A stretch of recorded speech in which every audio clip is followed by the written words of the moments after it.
Assalamualaikum, terima kasih udah klik video ini. Jangan lupa subscribe Dusuhi agar aku semakin semangat bikin konten yang menarik ke depannya. Sebelum kita masuk ke videonya, yang belum sholat dulu. Kalau udah sholat, yuk mari kita bahas. Kali ini kita akan membahas mengenai salah satu tanda-tanda dari hari kiamat, yakni Ya'juj dan Ma'juj.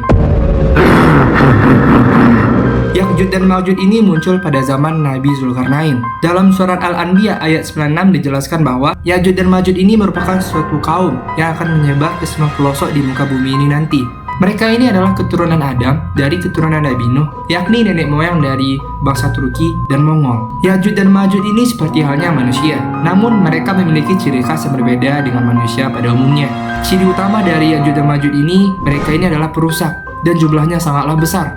Kalau kita bandingkan antara manusia biasa dan Ya'juj Ma'juj ini, perbandingannya itu setara 1 berbanding 999. Mereka juga disebut sebagai bangsa mayoritas penghuni neraka. Dan kedua suku ini sudah ada dekat pada masa Nabi Musa alaihissalam berdakwah. Wujud dari Ya'juj dan Ma'juj ini, dia memiliki mata yang sipit, memiliki rambut yang keriting, dan postur tubuhnya seperti manusia pada umumnya. Ya'juj dan Ma'juj ini mereka tidak berbaur dengan sesama manusia. Mereka ini bakal mati apabila sudah memiliki 1000 anak. Ya'juj dan Ma'juj ini dikurung oleh Nabi Zulkarnain. Dalam surat Al-Kahfi bahwasannya Nabi Zulkarnain dalam sebuah perjalanan sampai di suatu tempat, yakni di antara dua gunung. Dia menemukan suatu kaum yang bahasanya tidak dikenali. Kaum tersebut mengadukan sesuatu kepada Nabi Zulkarnain, bahwasannya ada yang mengancam mereka, yakni Ya'juj dan Ma'juj. Dan mereka meminta kepada Nabi Zulkarnain untuk dibangunkan tembok yang sangat kokoh untuk melindungi mereka dari kejahatan Ya'juj dan Ma'juj ini. Kemudian Nabi Zulkarnain memenuhi permintaan dari mereka tersebut.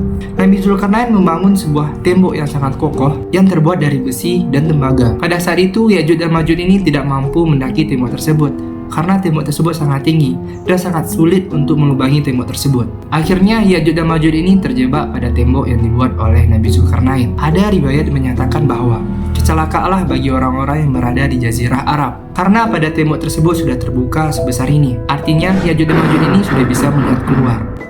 Ya'juj dan Ma'juj ini setiap harinya dia mengali gunung tersebut. Tapi pada malam harinya mereka beristirahat karena kecapean. Allah Subhanahu wa Ta'ala menutup kembali gunung tersebut, sehingga mereka memulainya dari awal. Sampai nantinya mereka dikeluarkan dari gunung tersebut atas izin Allah Subhanahu wa Ta'ala. Tempat dari Ya'juj dan Ma'juj ini berada di tembok besar Cina.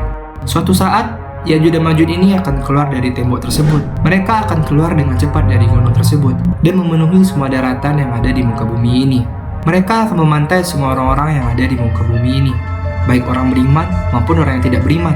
Mereka membuat kerusakan di muka bumi ini dengan memakan apa saja dan membunuh siapa saja yang bukan termasuk kaum dari mereka.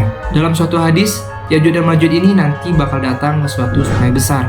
Nantinya mereka bakal mampir dan minum di sungai tersebut. Dan yang terakhir datang di antara mereka sudah tidak ada air di sungai tersebut. Ya'juj dan Ma'juj ini selain mereka membunuh siapapun yang mereka temui, bahkan mereka sudah merasa sudah menguasai semua bumi ini. Mereka akan melepaskan anak panah ke langit, lalu berkata, "Kami telah membunuh semua yang ada di bumi dan semua yang ada di langit." Allah mengizinkan Nabi Isa untuk berdoa kepada Allah agar memusnahkan Ya'juj dan Ma'juj ini dari muka bumi. Maka pada saat itu juga Allah Subhanahu wa Ta'ala menurunkan hama yang sangat banyak. Hama tersebut menimpa tubuh dari Ya'juj dan Ma'juj, dan pada akhirnya mereka semua mati. Seluruh muka bumi ini dipenuhi oleh jasad-jasad dari Ya'juj dan Ma'juj tersebut. Lalu Nabi Isa berdoa kembali pada Allah untuk menghilangkan jasad-jasad dari Ya'juj dan Ma'juj ini. Allah Subhanahu wa Ta'ala mengabulkan doa tersebut dengan mengutus dari barat burung yang sangat besar untuk membawa jasad dari Ya'juj dan Ma'juj ini menuju ke lautan lepas.